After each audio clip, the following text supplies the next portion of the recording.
दोस्तों, जब से रूस और यूक्रेन के बीच युद्ध शुरू हुआ है तब से दुनिया के तमाम देशों का भारत के साथ बातचीत का सिलसिला बढ़ता जा रहा है। भारत लगातार अंतर्राष्ट्रीय राजनीति का केंद्र बिंदु बनता जा रहा है। कई देश भारत का दौरा कर रहे हैं तो कई जो भारत नहीं आ पा रहे वो भारत के प्रधानमंत्री नरेंद्र मोदी जी के साथ वर्चुअल बैठकें कर रहे हैं। अभी हाल ही में अमेरिका के राष्ट्रपति जो बाइडेन और भारत के प्रधानमंत्री मोदी की भी वर्चुअल बैठक हो चुकी है। उधर दूसरी ओर अभी हाल ही में जापान के प्रधानमंत्री भारत के दौरे से वापस लौटे हैं तो अब ब्रिटेन के प्रधानमंत्री बोरिस जॉनसन के आने की खबर आ गई है। 21 अप्रैल को बोरिस जॉनसन भारत पहुंचेंगे, लेकिन उससे पहले ही इन्वेस्टमेंट की खबर सामने आ गई है। ये इन्वेस्टमेंट एक ऐसे क्षेत्र में होने वाला है जिस पर अगर भारत सफल रहता है तो पेट्रोल और डीजल का तो पूरा इतिहास ही बदल सकता है। दरअसल आपको बता दें, ब्रिटेन की company Athena groups Madhya Pradesh में लगभग 50,000 करोड़ रुपए का निवेश करने की घोषणा करने वाली है। ब्रिटेन के इस निवेश से भारत के अंदर ही ब्रिटेन की मदद से एक बड़े एथेनॉल प्रोड्यूस करने वाले संयंत्र की स्थापना की जाएगी। इसका सीधा फायदा मध्य प्रदेश के किसानों को भी मिलेगा और साथ ही भारत में लगातार बढ़ती पेट्रोल और डीजल पर निर्भरता भी कम होगी।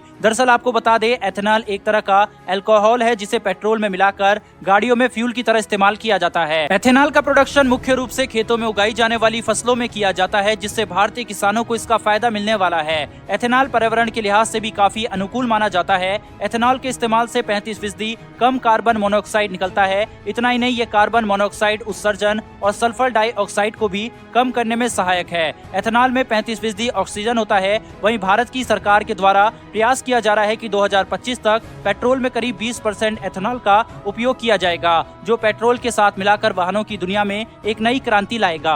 वहीं पर अभी फिलहाल वर्तमान में फ्यूल कंपनियां पेट्रोल में 5 से 10% तक एथेनॉल मिला रही हैं। सरकार 2022 के अंत तक सभी आने वाली कार में 10% एथेनॉल मिले फ्यूल और 2025 तक 20% का लक्ष्य रखा हुआ है। इसी क्षेत्र में ब्रिटेन 50,000 करोड़ रुपए का इन्वेस्टमेंट कर रहा है। ये वही ब्रिटेन है जो भारत को रूस से व्यापार न करने की हिदायत दे रहा था, वहीं पर भारत के रुख को डिसअपॉइंटेड करने वाला बताया था। वहीं पर दूसरी ओर भारत के हिंदुस्तान एरोनॉटिकल लिमिटेड और डीआरडीओ को फाइटर जेट बनाने की महारत हासिल हो चुकी है, लेकिन अभी फिलहाल फाइटर जेट में उपयोग किए जाने वाले इंजनों में भारत दूसरे देशों पर निर्भर है। लेकिन अब दूसरे देशों पर निर्भरता धीरे धीरे खत्म करने की योजना भारत सरकार की तरफ से बनाई जा रही है। अभी तक भारत अपने हथियारों का निर्माण खुद न करके दूसरे देशों से इम्पोर्ट करता था। अगर आज के लिहाज से देखा जाए तो अमेरिका दुनिया को हथियार दे रहा है, चीन छोटे छोटे देशों को अपना गुलाम बना रहा है, रूस दुनिया को युद्ध दे रहा है, तो वहीं पर भारत दुनिया को अनाज पहुंचा रहा है। लेकिन जिस तरीके से दुनिया की राजनीति में बदलाव आ रहा है, उससे अब भारत को भी अपनी नीतियों में बदलाव करना पड़ रहा है। भारत में hypersonic missile, cyber security devices, drone system,